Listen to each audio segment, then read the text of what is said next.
예, 하나님 감사합니다. 할렐루야 샬롬 하고 저희들 인사하십니다. 할렐루야 샬롬 샬롬 샬롬 샬롬 샬롬 샬롬. 하나님 사랑합니다. 여러분 주 안에서 사랑합니다. 오늘 사순절 6일째 너희는 이렇게 기도하라 하나님께서 말씀하시죠. 그래서 너희가 사람의 잘못을 용서하면 하늘에 계신 아버지도 용서하실 것이고 너희가 사람의 잘못을 용서하지 아니하면 하늘에 계신 아버지도 너희를 용서하지 않을 것이다. 네, 나라가 임하시오며 하늘의 한 뜻이 하늘에서 이루어진 것 같이 땅에서도 이루어지게 그렇게 우리가 늘 기도해야죠. 오늘 끝까지 하나님만 의지했었으면 좋았을 우리 아사 왕이 선견자 하나니가 나와서 말씀하죠. 전하죠. 7절, 8절 성경자 하나니가 유다왕 아사에게 나와 그에게 이르되 왕이 아람 왕을 의지하고 왕이 하나님 야훼를 의지하지 아니하였으므로 아람 왕의 군대가 왕의 손에서 벗어났나이다 라고 얘기합니다. 하나님을 의지했었으면 아람 왕의 군대가 왕의 손에 있었을 것인데 그러지 않았기 때문에 오히려 가서 부탁을 했지만 당신이 해달라고 부탁을 했지만 이제는 손에서 벗어났기 때문에 왕이 여호와를 의지하였으므로 야훼께서 왕의 손에 넘기셨다. 네, 의지하였으므로 언제요? 그때 구스 사람 100만 대군 서들어왔을 때 알지 않느냐라고 증거하죠.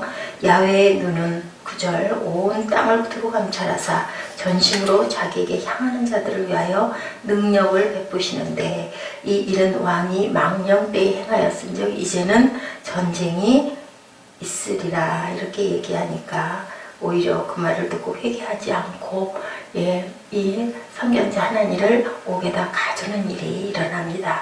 하나님은 무엇으로 성도들의 믿음을 보실까요? 우리 성경 말씀을 한번 잠깐 보죠. 계시록 3장 1절에서 2절 하나님이 7영과 7별을 가지신 이가 이르시되 내가 내 행위를 아노니 내가 살았다는 이름은 가졌으나 죽은 자로다. 너는 일깨어 그 남은 바 죽게 된 것을 굳건하게 하라. 내 하나님 앞에 내 행위에 온전한 것을 찾지 못하였다. 아사왕이 자기 행위로 인하여 이렇게 결국은 무너집니다. 그리고 또한 7영 하나님의 눈이 보고 계시죠. 계시록 5장 6절 7눈이 있으니 이 눈들은 온 땅에 보내심을 받은 하나님의 7영이더라. 그리고 7별이 보십니다. 하나님의 사자죠. 7별은 7교회의 사자요. 하나님은 7영을 통해서 온 땅을 7별을 통해서는 성도들의 믿음을 바라보신다. 7별은 주의 종을 나타내고 있습니다. 7영은 하나님의 눈을 말씀하고 있다라는 거 하나님이 바라보고 주의 종들이 성도들의 믿음을 바라보고 있다라고 이렇게 말씀하고 계세요.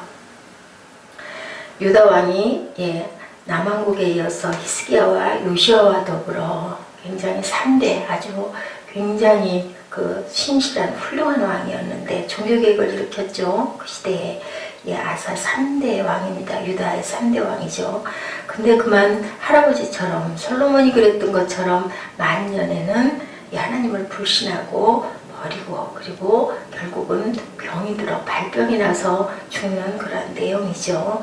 그래서 우리는 그것을 바라볼 때 우리가 오늘 생각해야 될 것 끝까지 완주해야 되겠다. 끝까지 마지막 순간까지 우리가 방심하지 말고 교만하지 말고 경건하고 또한 우리가 아무리 경건했다가 해도 어떤 작은 일이 빌미가 돼가지고 한순간으로 우리가 무너질 수가 있다라는 것을 아사왕을 통해서 참 안타깝죠. 잘 바라봐야 됩니다.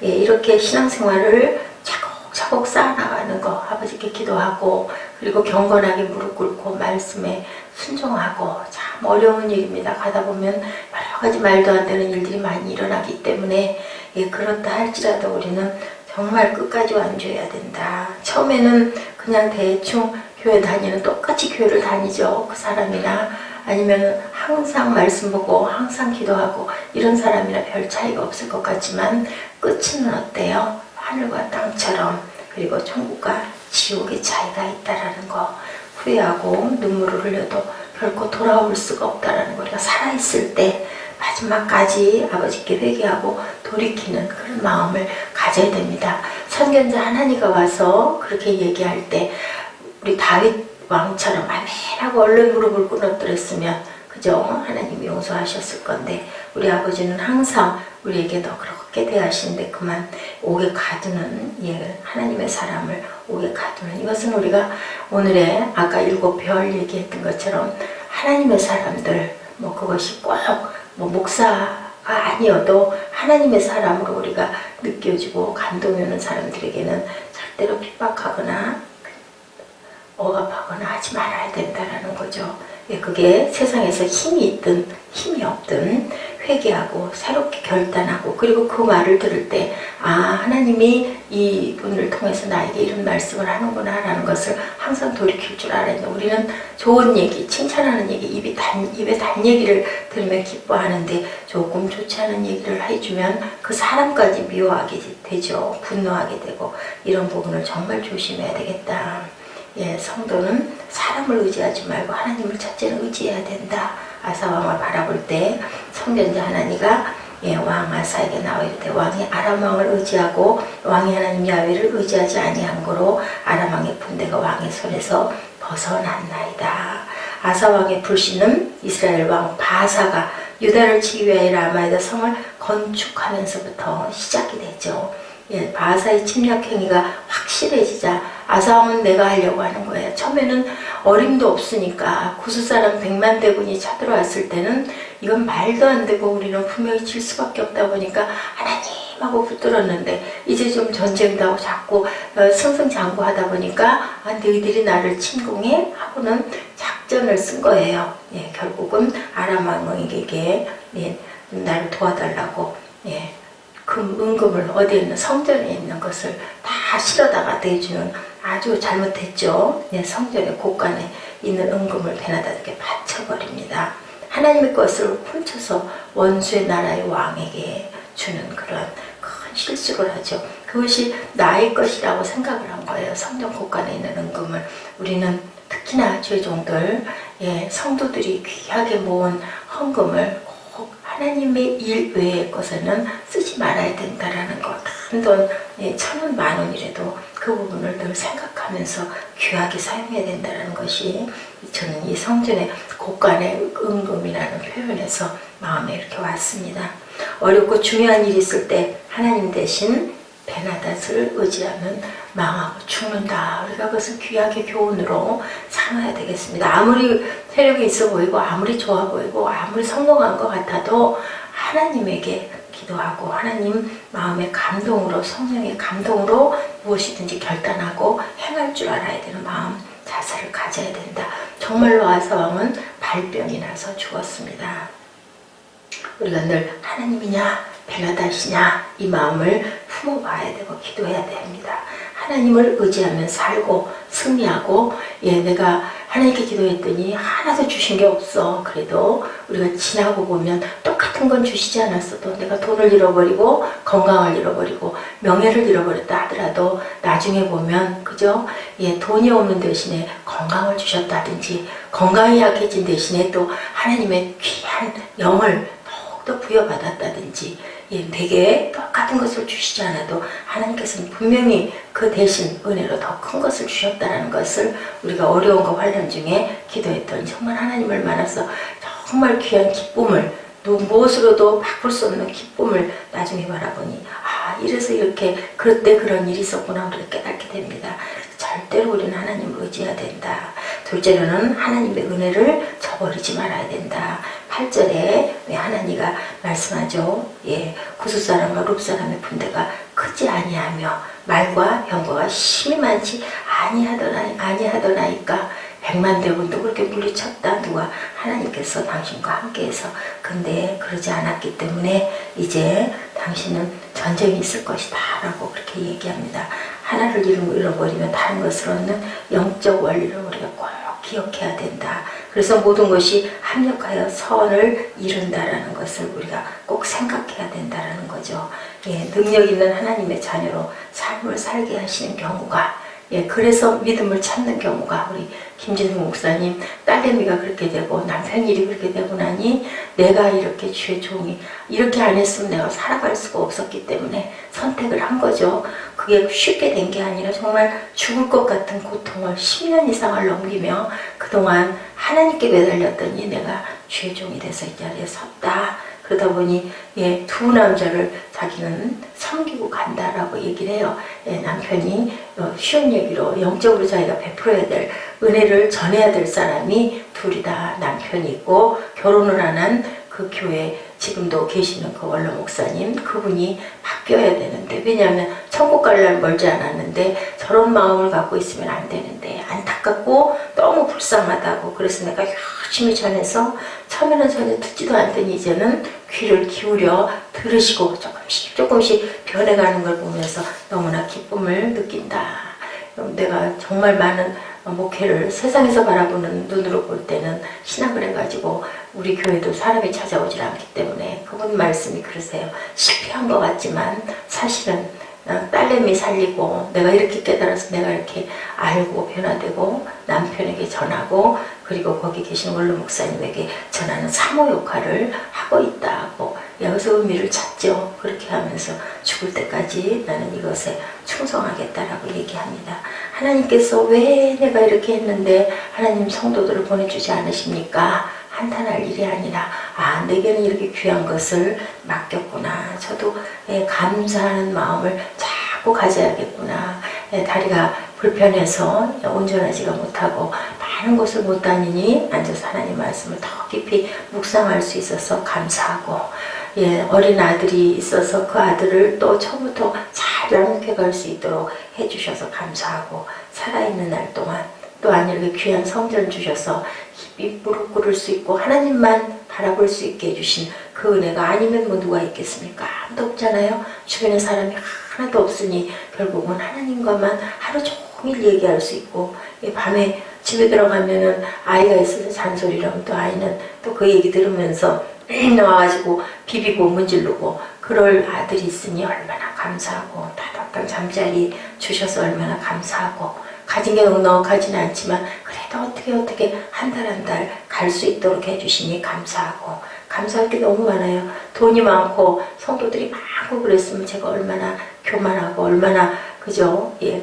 우리 보라 같은 자매 봐야 그냥 보고 넘길 텐데 너무 귀하고 감사하고 한 영혼이라도 하나님께서 보내주셔서 잘 양육하라고 그렇게 해주셨으니 얼마나 감사한가. 하나님의 뜻은 우리가 생각하는 것과는 조금 다르게 계시다라는 것을 우리가 늘 생각해야 된다.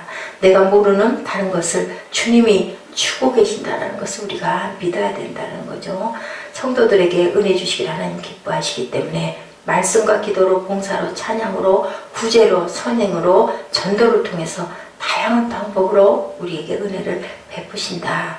은혜를 받지 못하면 누구라도 메마르고 먼지나고 무능력하게 되죠. 은혜가 떨어지면 의심하게 되고 불신하게 되고 불평하게 되고 불순종하게 되고 거역하고 부인하는 단계에 이르게 된다는 것을 우리가 늘 생각하고 내가 조금 왠지 혈기가 났다 아니면 반발의 마음이 자꾸 났다 아니면 의심하는 마음이 났다 일 때는 얼른 돌이켜서 기도하고 회개하는 그런 마음들을 가져야 된다는 거죠.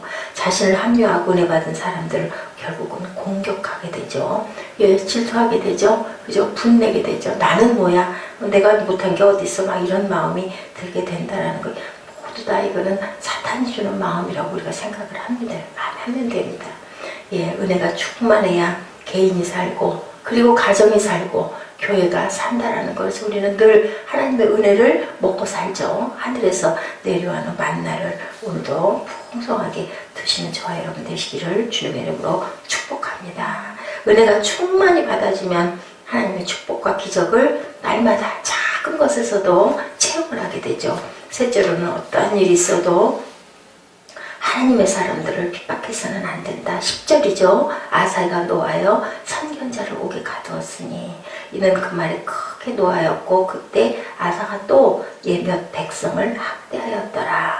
아사 왕이 불신을 넘어 하나님을 모독하는 행위. 왜냐하면 하나님 말씀을 그대로 전했는데요. 뭐 무슨 죄가 있겠습니까? 그런데 옥에다 가뒀어요. 네가 그따위 말을 해? 하고는 가두고, 그리고 또한 백성들을 학대했다. 결국은 버리는, 하나님께서 버림을 받는, 사울아 사울아 내가 어찌하여 나를 핍박하느냐 라고 했죠. 나는 네가 핍박하는 예수다 라고 합니다. 하나님을 믿는 사람들, 예수님을 믿는 사람들을 핍박하면 네가 나를 핍박한 거라고 주님께서 사울에게 다메섹 선상에서 얘기한 것처럼, 주님은 제자들에 대한 핍박을 누구로? 나를 핍박한다라고 여기신다라는 거. 결국은 아사 왕은 선견자를 옥에 가둔 박해로 인해서 하나님께 완전히 벌을 받고 발병이 나서 죽는 그런 내용이 10절 이하에 나오고 있어요. 분노 때문에, 우리는 꼭 보면 분노 때문에 은혜를 쏟죠. 꼭 은혜 받고 나면 집어가면 무슨 일이 있고 화를 내고 소리를 내게 되고, 그런 일을 꼭 일어나요. 다 그 얘기들을 해요. 은혜 받고 나면 꼭 그렇게 사단이 역사를 한다고 하죠. 어떤 사람을 통해서더라도 사람이 문제가 아니라 그 뒤에 있는 사단을 우리가 항상 바라볼 줄 알아야 된다.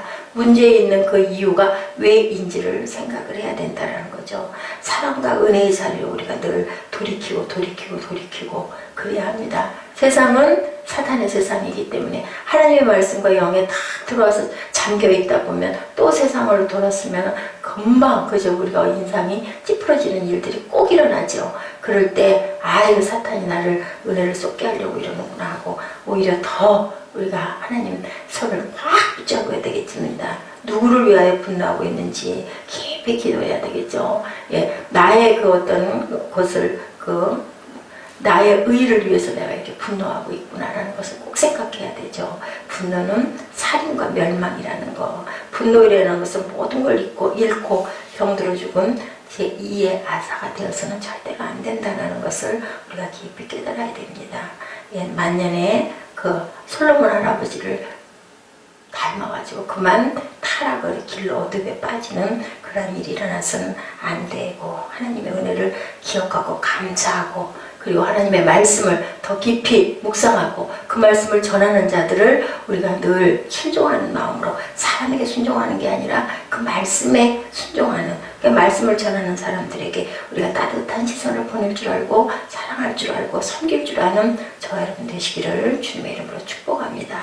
야훼여, 내 젊은 시절에 죄와 허물을 기억하지 마시고 주의 인자하심을 따라 주께서 나를 기억하시되 주의 선하심으로 하옵소서. 시편 25편 7절 말씀입니다.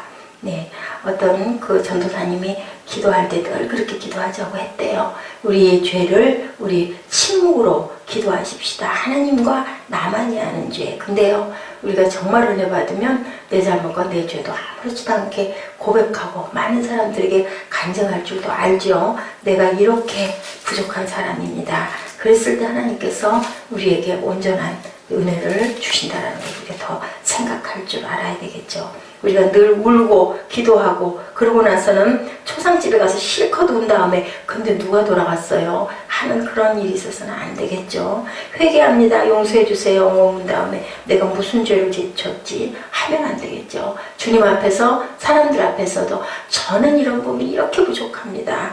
그렇게 늘 고백하는 온전한 사람은 하나도 없으니까요. 어땠어요? 누가복음 18장 10절에서 12절에 두 사람의 기도하러 성전에 올라가니 바리새인과 세리 둘이 기도할 때 어땠어요? 따로따로 떨어져서 기도하면서 바리새인이 기도하죠.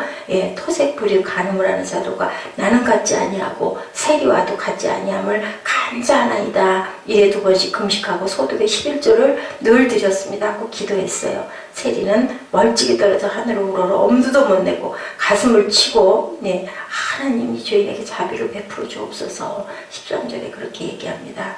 누구를 하나님께서는 의롭다고 하셨나요?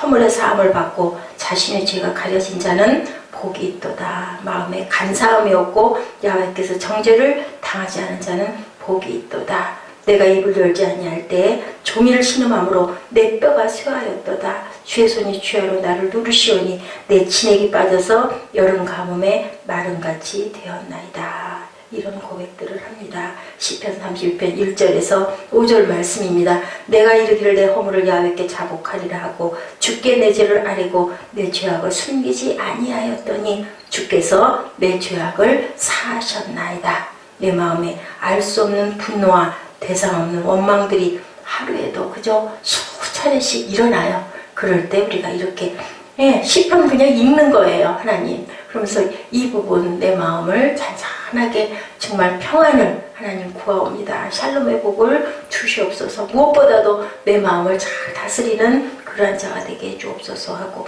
항상 우리에게 일어나는 거 가장 가깝게 나를 죄짓게 하는 거 뭐예요? 내 마음이죠. 그 마음을 다스려 주옵소서 하십시다.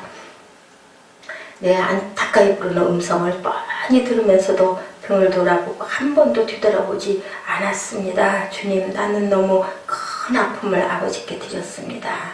그분을 우리는 부르지 않고는 견딜 수가 없습니다. 내가 주님께 내 허물을 고백합니다. 그러므로 너의 이 약함을 회개하고 주께 기도하라. 혹 마음에 품은 것을 사하여 주시리라. 사도행전 8장 22절의 말씀이죠. 입술의 고백이 이렇게 귀하다라는 것을 오늘 사순절 6일째 너는 이렇게 기도하라. 그렇게 기도했을 때 내 이웃의 죄를 용서하면 하늘에 계신 아버지가 용서하되 그렇지 않으면 아버지도 너를 용서하지 아니하리라. 이 말씀을 실천하신 분이 바로 예수님이 무릎 꿇고 기도하는 앞으로 남은 40일을 하루하루 가면서 땀방울이 핏방울이 되도록 기도하셨던 주님의 마음을 더 품고 우리는 베나닷을 선택하지 말고 하나님을 선택하고 아사왕같이 끝까지 완주했으면 정말 좋았을 것을 끝에 하나님의 사람을 핍박하고 옥에 가둠으로 결국은 발병이 나서